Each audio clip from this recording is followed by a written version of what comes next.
বনের গভীর থেকে যে গর্জনটা উঠেছিল তা মানুষের না, পশুরও না। এটা এমন এক শব্দ যা শোনার জন্য মানুষের কান তৈরি হয়নি। রূপার বুকের ভেতরটা জমে গেল। তার চারপাশের ছায়াগুলো একসাথে থেমে গেল। করিম চাচা, সায়েম, সবাই যেন হঠাৎ করে কারোর আদেশে স্থির হয়ে গেছে। সেই সাদা পোশাকের সত্তাটাও পিছিয়ে গেল। তার চোখে এবার সত্যিকারের ভয়। ও জেগে উঠেছে, সে আবার বলল। রূপা কাঁপা গলায় জিজ্ঞেস করল, ও কে? সত্তাটা কিছুক্ষণ চুপ রইল, তারপর ধীরে ধীরে বলল, আমি অভিশাপ, কিন্তু ও ওই অভিশাপের জন্মদাতা। বনের গভীর থেকে কুয়াশা গড়িয়ে আসতে লাগল।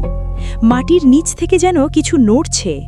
গাছগুলো একে একে বাঁকতে শুরু করল, যেন কোনো বিশাল কিছুর জন্য জায়গা করে দিচ্ছে। হঠাৎ করে মাটি ফেটে গেল, একটা কালো হাত বের হলো, তারপর আর একটা।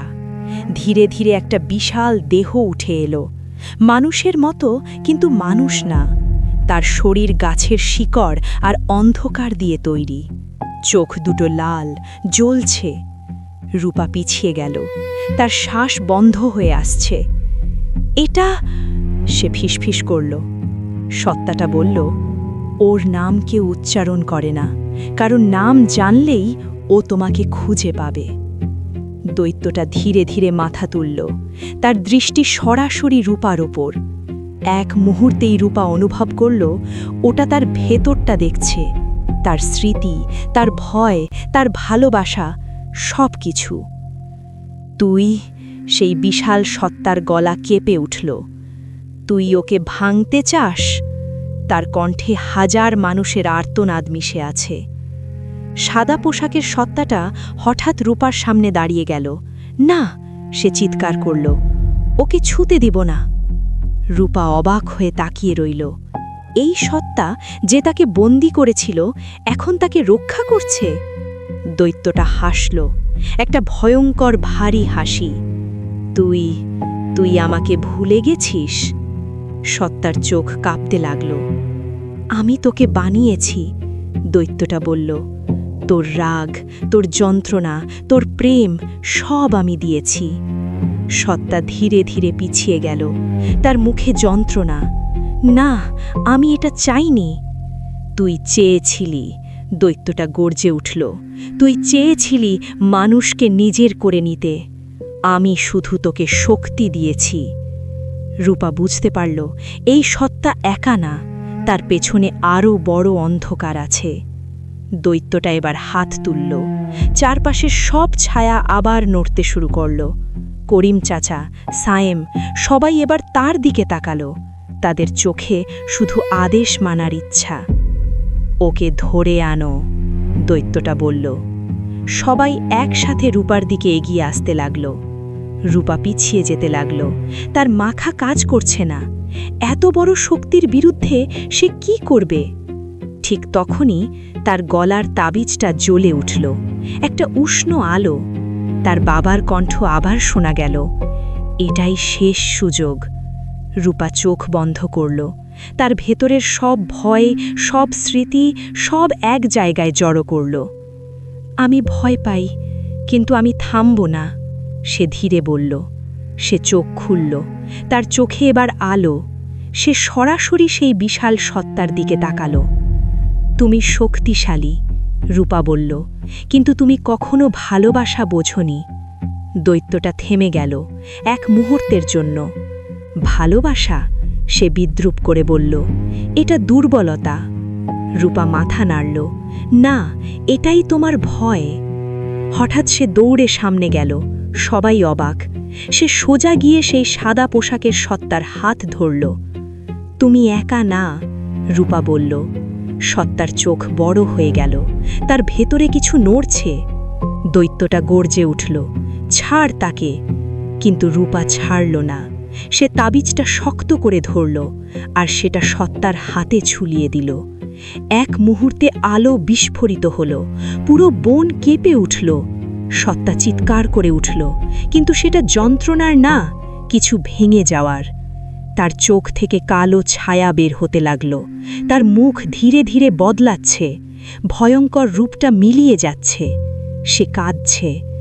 আমি আমি কে? রূপা তাকে জড়িয়ে ধরল। তুমি এখনো শেষ হয়ে যাওনি।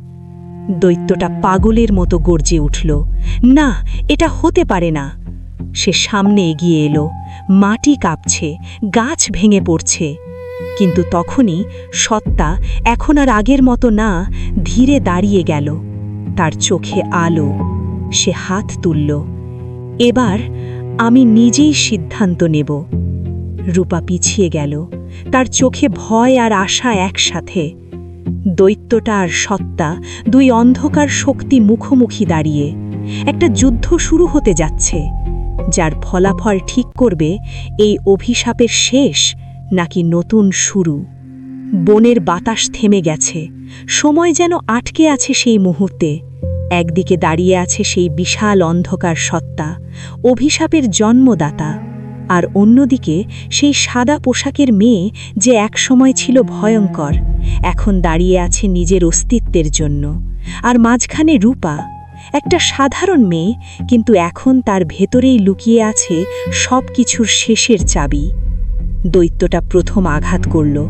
তার বিশাল হাত আকাশ ছিঁড়ে নামল, মাটি কেঁপে উঠল। রূপা চিৎকার করে উঠল, সাবধান! সত্তাটা দ্রুত হাত তুলল। একটা অদৃশ্য দেওয়াল তৈরি হল। আঘাতটা ঠেকল, কিন্তু পুরো বন কেঁপে উঠল। গাছগুলো ভেঙে পড়তে লাগল। সত্তার চোখে যন্ত্রণা। সে দুর্বল হয়ে যাচ্ছে, কারণ সে এখন আর পুরো অন্ধকার না, তার ভেতরে আলো ঢুকেছে। দৈত্যটা হাসল, তুই দুর্বল হয়ে গেছিস, এটাই ভালোবাসার ফল। সত্তা দাঁত চেপে বলল, না, এটাই আমার শক্তি। রূপা চারপাশে তাকালো, সব কিছু ভেঙে পড়ছে, সময় ফুরিয়ে যাচ্ছে। তার মাথার ভেতর আবার সেই কণ্ঠ, তার বাবার, শেষটা তুই করবি। রূপা বুঝতে পারল, এই যুদ্ধ শুধু শক্তির না, এটা সিদ্ধান্তের। সে সামনে এগিয়ে গেল। থামো! সে চিৎকার করল। দুজনেই থেমে গেল, এক মুহূর্তের জন্য। রূপা সেই সত্তার দিকে তাকালো। তার চোখে এখন আর ভয় নেই, শুধু একটা গভীর অনুভূতি। তুমি মুক্তি চেয়েছিলে, রূপা বলল। সত্তার চোখ কাঁপল। আমি জানি না, রূপা ধীরে বলল। মুক্তি মানে শুধু বেঁচে থাকা না, মুক্তি মানে ছেড়ে দেওয়া। দৈত্যটা গর্জে উঠল, চুপ! রূপা এবার তার দিকে তাকালো। তুমি তাকে ব্যবহার করেছ, তার কষ্ট দিয়ে নিজেকে শক্তিশালী করেছ। দৈত্যটা এগিয়ে এলো। আমি তাকে বানিয়েছি। রূপা মাথা নাড়ল। না, তুমি তার দুর্বলতাকে ব্যবহার করেছ। এক মুহূর্তের জন্য নীরবতা। সত্তার চোখ দিয়ে পানি পড়তে লাগল। আমি ক্লান্ত, সে ফিসফিস করল। আমি আর কাউকে কষ্ট দিতে চাই না। রূপা তার হাত ধরল। তাহলে শেষ করো। দৈত্যটা হঠাৎ করে সামনে ঝাঁপিয়ে পড়ল।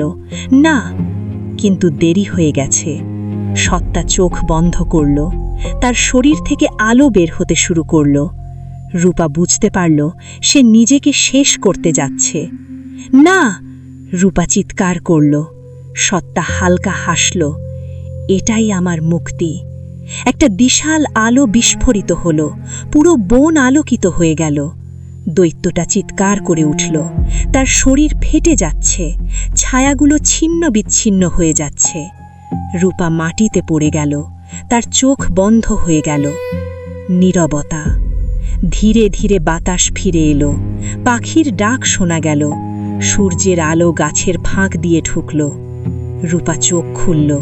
সে মাটিতে শুয়ে আছে, চারপাশে বন, কিন্তু আগের মতো না, সবকিছু শান্ত। সে উঠে বসল। তার সামনে মানুষজন, করিম চাচা, সায়েম, সবাই।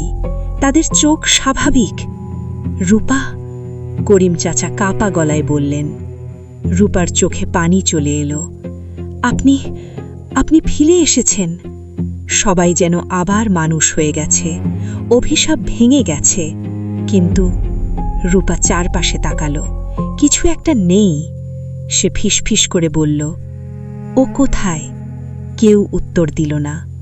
বনের মাঝখানে যেখানে আলোটা হয়েছিল সেখানে একটা ছোট্ট সাদা ফুল ফুটে আছে।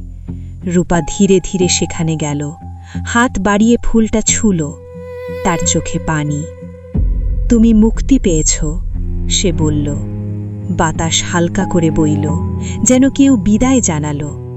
কয়েক মাস পর গ্রামটা আবার স্বাভাবিক হয়ে গেছে। মানুষজন হাসে, কথা বলে, কিন্তু সেই বনের দিকে কেউ যায় না। রূপা মাঝে মাঝে সেখানে যায়, একাই। সে সেই ফুলটার পাশে বসে, কিছু বলে না, শুধু চুপ করে থাকে। কারণ সে জানে ভালোবাসা সবসময় সুখের না। কখনো কখনো ভালোবাসা মানে ছেড়ে দেওয়া। আর সেই দিন থেকে গ্রামে একটা গল্প ছড়িয়ে পড়েছে, এক ভয়ঙ্কর পরীর গল্প, যে